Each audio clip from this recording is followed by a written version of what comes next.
Unaangalia Baba Sam the King Tanzania TV channel. Kwa maoni na ushauri tumia namba zifuatazo 0752732515. Baba Sam the King.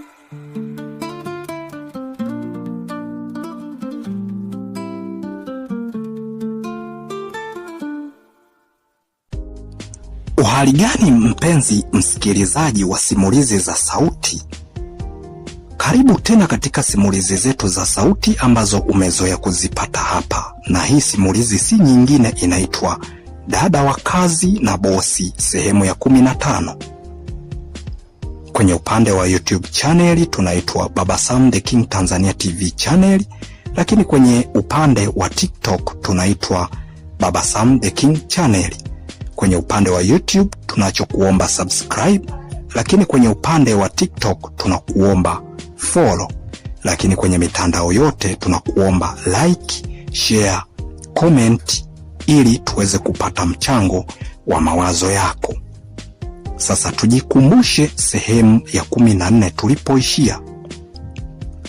Sehemu ya 14 tuliishia sehemu ambapo tulimuona mzee Fares amewaita waandishi wa habari wa vyombo vyote vya habari ambavyo vinapatikana hapo mjini Mzayuni na kuwaeleza kile ambacho kilichojitokeza, kwamba kuna mtoto au binti ambaye amepotea.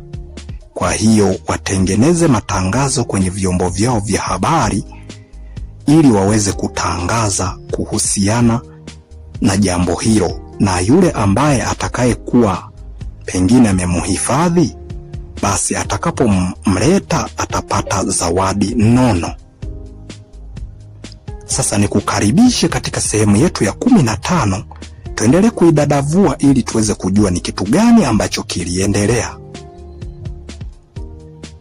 Baada ya kuwaita waandishi wa habari, aliwaelezea kuhusiana na sakata zima ambalo lilijitokeza, kwamba alirudi kutoka safari na kukuta kuna binti mpya ambaye alikuwa yupo humo ndani, ambapo baada ya kumuona tu kwamba ni sura ngeni, akili ikamtuma moja kwa moja huenda kutakuwa kuna omba fulani hivi, maskini mmoja ambaye amekuja katika hiyo nyumba, pengine anajaribu kuomba kambi, sehemu ya kulala.